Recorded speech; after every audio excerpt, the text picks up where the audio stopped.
না, এই কথা তো বলা ঠিক না। হ্যাঁ, আওয়ামী লীগের লোক এমরা এখন আওয়ামী লীগ নেই, এখন মুসলমান। কথা কর না কেন? হ্যাঁ,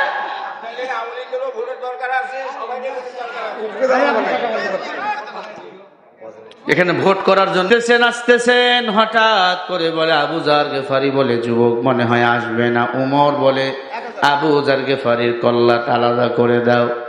একজন ভিতর থেকে বাইরে এসে দেখে মরুভূমির বালুগুলো কুয়াশাচ্ছন্ন হয়ে গেছে, ধুলা ধুলা। বলে উমর দাঁড়াও, সত্যবাদীরা মিথ্যা বলে না, আল্লাহু আকবার। উমর বারে দেখে যুবক বীরের মতো তরবারি নিয়ে ধা ধা করে আসতেছে। সুবহানাল্লাহ বলে। এ আল্লাহর বান্দা, হযরত উমর ডাক দিয়ে বলে রে খাদেম দাঁড়াও, যুবক আসতেছে। নিমেষেই যুবকের উমরের পায়ের কদমে পড়ে গেল। বলে উমর, আসার কথা ফজরের পর, আসলাম জোহরের পর। এই ঘোড়াটা চড়ে রওনা হয়েছিলাম, এই ঘোড়াটা আমার পালনকৃত ঘোড়া। ও যখন থেকে শুনছে আমার মৃত্যুদণ্ড হবে মদিনায়, তখন থেকে আর এই দিকে আসে না, উল্টা দিকে দৌড়ায়। আমি অনেক সময় মরুভূমিতে ঘুরছি, মদিনার পথ এসে কখনো আসে না। এক পর্যায়ে আমি তারে দাঁড়াইয়া বুঝ দিলাম, কানে কানে বললাম, দেখো আমি যদি ওই জায়গায় না যাই, আমার আল্লাহর আদালতে আমার বিচার কিন্তু ডাবল হবে। আমি একজন মারছি, আমার মৃত্যুদণ্ড হবে। তুমি যদি আমার আল্লাহর প্রিয় গোলাম হও, ও ঘোড়া তুমি আমাকে উমরের দরবারে নিয়ে যাও। রে উমর, আল্লাহর কসম, ঘোড়ার দুই চোখ দিয়া টপ টপ করে পানিগুলো পড়া শুরু হয়ে গেল। আমাকে এত দ্রুত নিয়ে আসলো, না হলে আমি তো আসতে পারতাম না। উমর রে আমি মাপ চাই, ইচ্ছা করে আমি দেরি করি নাই। আবু জার গিফারি ডাক দিয়ে বলে রে ভাই, তুমি কেন আইছো? আমি তো মরার জন্য তৈয়ার, তুমি কেন আইছো রে ভাই? এ মুসলমান, এবার আবু জার গেফারিকে নামাইয়া যুবক রে মাথায় টুপি দেওয়া হলো, যুবক রে উজু বানানো হলো। কল্লা থেকে মাথা, ঘাট থেকে মাথা নামিয়া দিবে। ওমর সময় দুই ভাই লাভ দিয়া বলে, উমর, যেই বান্দা মৃত্যুর জন্য মক্কা থেকে মদিনা চলে আসে, ওই বান্দা ইচ্ছা করে আমার বাবারে মারে নাই, আমরা তো আব্বারে আর পাবো না। আমরা আমার মুসলমান ভাইকে আর মৃত্যুদণ্ড দেখতে চাই না। আমাদের মুসলমান ভাইকে আমরা ক্ষমা করে দিলাম, আমাদের ভাইকে আপনি আমাদের হাতে তুলে দেন। আমরা আর মৃত্যুদণ্ড চাই না, আমরা ভাই বানিয়ে বাড়ি নিয়ে যাব। আমরা তো আব্বারে আর পাবো না। এই যুবক সত্যবাদী, সত্যর কখনো মৃত্যু নয়। ও আমিরুল মুমিনিন, আমাদের ভাইকে আমরা ক্ষমা করে দিলাম। সুবহানাল্লাহ বলেন। উমর বলে, যাও, ক্ষমা করে দিলাম। ওই যুবক রে দুই ভাই নিয়ে বাড়িতে গেল, বাকি জিন্দিগি ভাইয়ের মতো কাটিয়ে দিল। জোরে বলেন সুবহানাল্লাহ। ভাইয়ের মতো আপন কেউ নাই, কত কপাল পোড়া ভাই ভাই রে চেনে না। কি ভাই ভাই, কত মোহাব্বত। এখন ভাই বউয়ের জন্য ভাইরে পাইলে মারে। কি হ্যাঁ, এক ঘর এখন 3 ঘর হয়ে গেছে। এত খারাপ এই নারী গোষ্ঠী, এই মহিলারা অনেক খারাপ।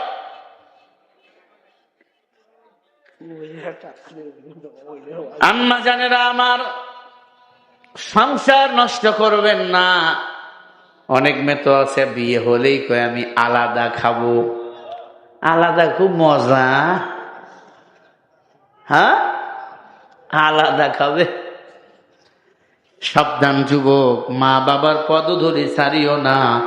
মা বাবা হলো মক্কা মদিনা। এরে আল্লাহর বান্দা, হযরত আলী ডাক দিয়া কয়, খাদেম আর একটা বালতি নিয়ে আয়। মারহাবা বলেন, আরো জোরে বলেন মারহাবা। একটা বালতি নিয়ে আসলেন। হযরত আলী এই বালতি থেকে আর এক বালতির মধ্যে হাত রাখলেন এভাবে। উট নিয়ে আসলেন, একটা শুকুর নিয়ে আসলেন।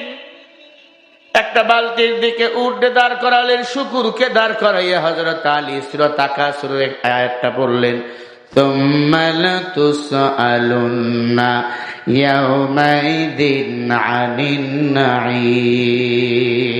আল্লাহু আকবার। এটা হলো দলিল তাফসীরে ইবনে হুসাইন।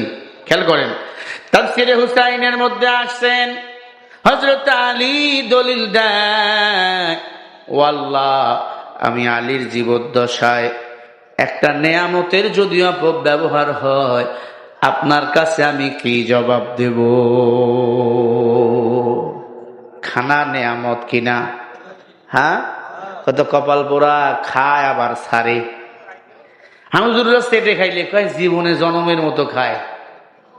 সেটে খাওয়া সুন্নাত রাসূল, ঠিক না ঠিক? ও মুসলমান, হযরত আলী আয়াত করে ফু দিলে মুনাজাত করে বলে, আল্লাহ আল্লাহ, তুমি যে ইলম দিয়েছো, ইলমের সঠিক ব্যবহার যেন করতে পারি। আল্লাহ, উটের দুধ থেকে তুমি এখন এই শুকরের দুধ আলাদা করে দাও। একবার জোরে জোরে বলেন মারহাবা। হযরত আলী বলে, সাথে সাথে আয়াত করে ফু দিলাম। আল্লাহর কুদরত, এই বালতি থেকে ওই বালতির মধ্যে ও দুধগুলো যেমন বাতাসের মতো পানি টিবল থেকে পড়ে যায়, এই বালতি থেকে উড়ে উড়ে এই বালতির মধ্যে দুধগুলো পড়ে গেল। বলেন সুবহানাল্লাহ। আরো জোরে বলেন সুবহানাল্লাহ। বালতি সমান হয়ে গেল অর্ধেক অর্ধেক। হযরত আলী এবার ডাক দিয়ে বলে, খাদেম, যে বালতির দুধগুলো উড়ে পড়ে গেল এটা হলো শুকুরের দুধ, আর যেই দুধগুলো হালা এটা হলো উটের দুধ। হারাম জিনিস উড়ে যায়, ফুরে যায়, হালাল কখনো নষ্ট হয় না। সুদের বাড়ি, ঘুষের বাড়ি 40 বছরের বেশি থাকে না, এমন রোগ দিবে, রক্ত পায়খানা হবে। আমি নিজে দেখেছি, এক সুদখোর টাকা ছাড়া কিছু বুঝতো না, রক্ত পায়খানা করছে। রক্ত পায়খানা কি পায়খানা বলেন? রক্ত পায়খানা। পায়খানা রাস্তা দিয়া পায়খানা বাইর হয় না, রক্ত পড়তেছে। আমি নিজের চোখে দেখেছি, স্বামীও সুদ খাইতো, স্ত্রীও সুদ খাইতো, ছেলেরাও সুদ খাইতো। ওই মহিলা টয়লেট যাইতো, কয়েকদিন আমাকে বলে, হুজুর আমি টয়লেট আমার বেশি হইতেছে। হঠাৎ করে একদিন বলে, হুজুর টয়লেট হয় না, একটু পানি দেন। আমি বললাম, টয়লেট হয় না, ডাক্তারের কাছে যান। ডক্টর চিকিৎসা করছে, এরপরে বাড়ি চলে আসছে। পায়খানা ক্লিয়ার হয় না, এরপরে সুদের কারবার ক্লিয়ার।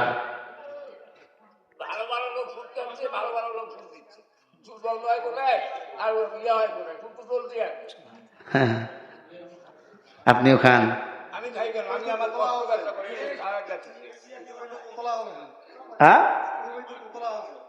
আরে পাগলা লোক, কি করলাম আমি? ও দোতলা 20 তলা করতে পারে। সুদে হারাম নাই, সুদে আরাম নাই। আপনার কথা শুনতে আসি নাই তো আমি। ভালো ভালো লোক কি যে সুদ খাইছে, ভালো কিসের ভালো? ও জেনাকা, এটা ক্ষণিকের সম্মান। হাসিনার সম্মান কম ছিল, ওরে পাইলে এখন আপনি পিটাবেন। কি ওই দিক হবে না? হাসিনা কি হয়েছে? আপনি কি স্বৈরাচারের লোক নাকি? আপনি তো মুসলমান, কথা বল না কে? এই কথা তো বলা ঠিক না। হ্যাঁ, আওয়ামী লীগের লোক এমরা, এখন আওয়ামী লীগ নেই, এখন মুসলমান, কথা বল না কেন? হ্যাঁ,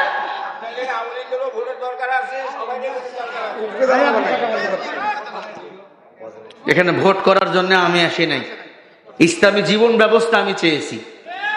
ঠিক না? ঠিক। আপনার ভোট আপনি দিবেন, যারে খুশি তারে দিবেন, তবে স্বৈরাচার হাসিনার বিরুদ্ধে আমাদের কথা বলা লাগবে। যে আলেম মারে সে মুসলমান না। কে? খবরদার এই কথা কাউরে কইয়েন না, মানুষ খারাপ মনে করবে। রাজনীতি বলা যাবে না, এমনি বলেন। কিসের রাজনীতি? এটা ও তো স্বৈরাচার। আবু জেহেলের কথা যেমন বলা যায়, ফেরাউনের কথা বলা যায়, স্বৈরাচার হাসিনার কথা তেমন বলা যায়। কি? খবরদার তাওবা করিয়েন, মনে মনে তাওবা পড়িয়েন। হ্যাঁ, আল্লাহ আমাদের হেফাজত করেন। বলছিলাম সুদের বাড়ি 40 বছরের বেশি টিকবে না। হালালে আরাম, হারামে হালাল। আপনার হারামে কোনো আরাম নাই, হালালে আরাম আছে না নাই? আছে, কষ্ট আছে। দেখেন না হুজুরকে 10,000 টাকা বেতন, কত শান্তি। সুদখোর ঘুষখোরের কোটি কোটি টাকা, শান্তি নাই। ডায়াবেটিস, তাতে কষ্ট কত আমার দেওয়া খাওয়া চলা, সেটা আপনারও ব্যাপার। ঠিক আছে, এটাই বুঝি কষ্ট। আল্লাহ কবুল করেন। জোরে বলেন আমিন, আরো জোরে বলেন আমিন। আমার কথায় কেউ রাগ করছেন? কেউ কষ্ট পাইছেন?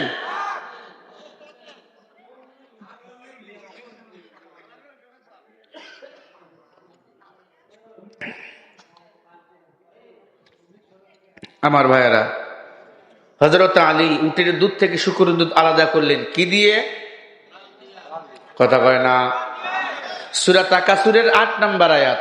আয়াতটা মনে থাকবে? সুম্মা লাতুসআলুন্না ইয়াউমাইযিন আনিন নাঈম। এটা জানেন সবাই, মাশাআল্লাহ। আয়াত দিয়ে প্রত্যেকটা নিয়ামতের হিসাব দিতে হবে আল্লাহর কাছে। কথা বুঝতে পারতেছেন?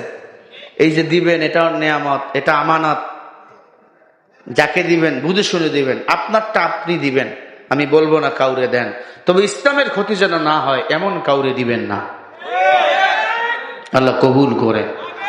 সবাই ইস্তেগফার করেন। আস্তাগফিরুল্লাহাল্লাযী ওয়া আতুবু ইলাইহি, লা হাওলা ওয়ালা কুওয়াতা ইল্লা বিল্লাহিল আলিয়্যিল আযীম।